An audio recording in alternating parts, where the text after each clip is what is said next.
간증문 청년의 박민기. 부족한 저를 이 자리에 세워주신 하나님께 감사와 영광을 올려드립니다. 저는 어릴 적부터 어머니를 따라 교회에 다녔습니다. 몸은 따라갔지만 진정으로 하나님을 알지 못했던, 열심히 하나님을 섬기는 어머니가 못마땅했습니다. 특히 초등학교 시절 교회 찬양단인 꽃봉오리 찬양단을 이끄시는 어머니가 너무 부끄러워 울며 불며 하지 말라고 협박할 정도였습니다. 그러다 결국 사춘기가 오면서 교회를 떠나게 됐습니다. 주일에 친구들이 놀자고 불러도 교회 때문에 늦거나 가지 못하는 게 싫었고, 교회 다닌다고 친구들에게 말하는 것조차 부끄럽기 때문입니다. 그렇게 서서히 세상에 즐거움에 빠지게 되었고, 교회와는 점점 멀어져만 갔습니다.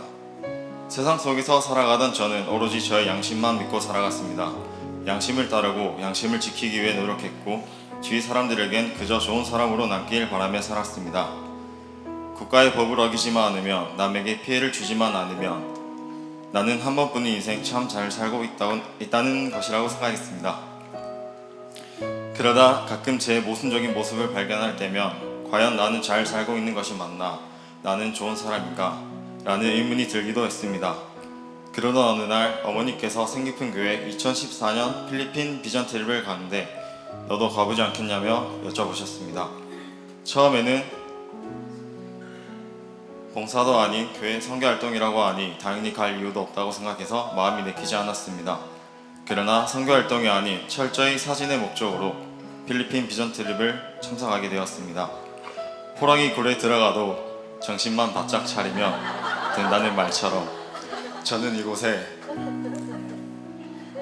이곳에서 성도들의 전도에 현혹되지 않으리라 굳게 다짐했습니다.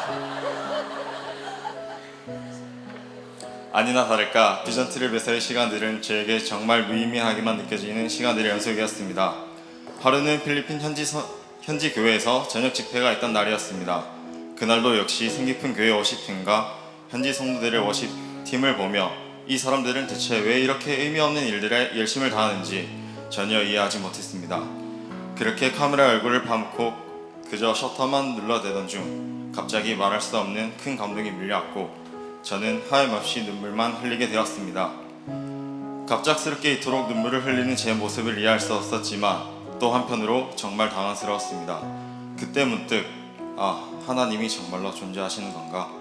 라는 생각이 들었지만 저는 그저 현지인들이 몸을 아끼지 않고 워십을 하기 때문에, 혹은 현지 환경이 열악하다 보니 내 연민의 감정에 눈물을 흘리는 것이라고 스스로를 세뇌시키며 그날을 경험했던 하나님의 은혜를 애써 외면해 버리고 말았습니다.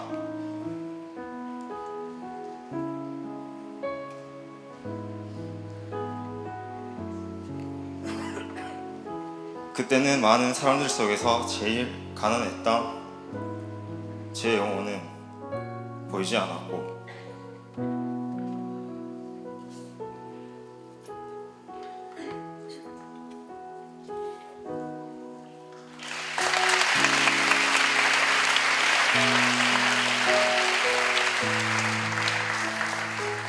평소 하나님을 부정하고 교회를 조롱하고 우리 교회 사람들은 미쳤다고 생각했던 저이기 때문에 그날의 경험을 인정할 수 없었고, 정작 알 수 없는 그 마음을 정리하지 못한 채 한국으로 돌아왔습니다.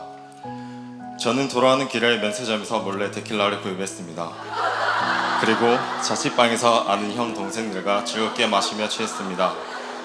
그리고 생기픈 교회 사람들에게 휘둘리지 않고 다시 세상 속에 돌아왔음을 기뻐하며 자축의 건배를 들었습니다. 그러나 하나님은 그런 저조차도 사랑하셔서 저를 지키며 붙들고 계셨습니다. 필리핀에서의 경험은 쉽사리 잊혀지지 않았고, 만약 정말로 하나님이 살아계시다면 나의 영혼 또한 싫지 않은 것이고, 그렇다면 내가 이렇게 절망하거나 악한 선택을 해서는 안 된다는 생각이 문득 들었습니다. 그러나 여전히 저는 이도저도 아닌 모습으로 삶을 살아가고 있었습니다.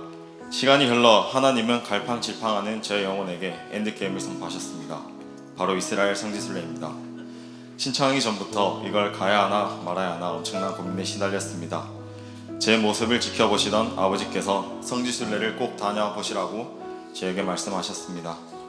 도대체 이게 뭐길래 아버지께서 저에게 이토록 강요하는가 싶어 성지순례 또한 필리핀 비전 트랙과 비슷한 마음으로 겁도 없이 비행기에 몸을 실었습니다. 그곳에서 저는 반항 한번 하지 못한 채 꼼짝없이 하나님께 붙들리고 말았습니다. 메말랐던 제 영혼이 서서히 요동치기 시작했던 것이었습니다. 성지순례의 날이 돼갈수록 지금 이곳이 어떤 것인지 궁금해지고 앞으로 가게 될 곳은 어떤 곳일지 궁금해졌습니다. 버스를 타고 이동하며 다 함께 하나님을 찬양하는 청년들에게서 진심으로 하나님의 사랑하는 마음을 느껴지자 저 또한 같이 따라 부르고 싶어졌습니다.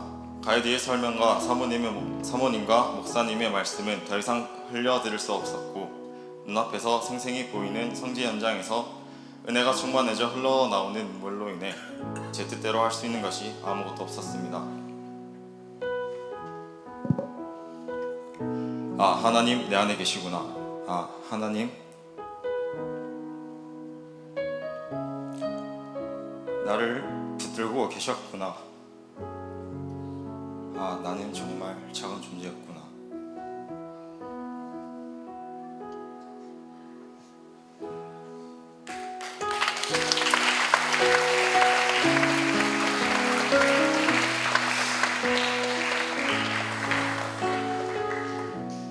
저는 이 사실이 믿어지며 결국 하나님 앞에 두 손 두 발 다 들고 항복을 선언하며 저는 결국 살아계신 예수님을 나의 주님으로 영접하게 되었습니다. 할렐루야.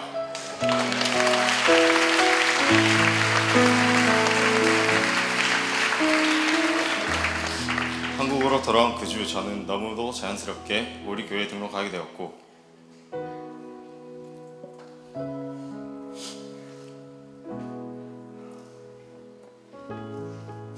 그 다음 주에는 성령을 받게 되었고 부담스럽지만 하기 좋다는 부활절 워십도 하게 되었습니다. 너무 행복했습니다. 제가 살 길을 보였기 때문입니다.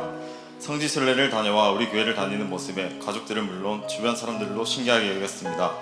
저도 처음엔 어색했지만 용기 내어 나 이제 교회 다녀 워십 연습해야 돼서 약속 못 나가겠어. 이제 술도 안 마시고 담배도 끊을 거야. 하느님 정말 살아계셔. 나 보려면 우리 교회로 와. 이렇게 고백하자 또 교회야? 교회에서 뭘 그렇게 하는 건데 그걸 내가 왜 해? 예수쟁이 다 됐네 라며 저를 어색해하거나 떠나는 사람들이 생겼지만 저는 자랑스럽게 생각했습니다. 또한 이전에는 나를 고통스럽게 했던 상황들 속에서 이제는 목사님과 사모님의 말씀을 통해 나의 옛사람에 대한 죽음을 선포하게 되었고 나를 힘들게 했던 사람들에게 그리스도의 향기를 나타내고 싶어졌습니다. 세상이 서서히 세상과 구별되어가는 저의 모습에 하나님께 너무나도 감사합니다. 저는 하나님을 몰랐었습니다. 하나님의 인도하심이 보이지 않았었습니다. 하나님이 부르심이 들리지 않았었습니다. 하나님의 사랑을 느낄 수 없었습니다. 내가 주인이어서 내 마음대로 살았던 삶이었습니다. 하지만 이제는 더 이상 모른 채 살아가기 싫습니다.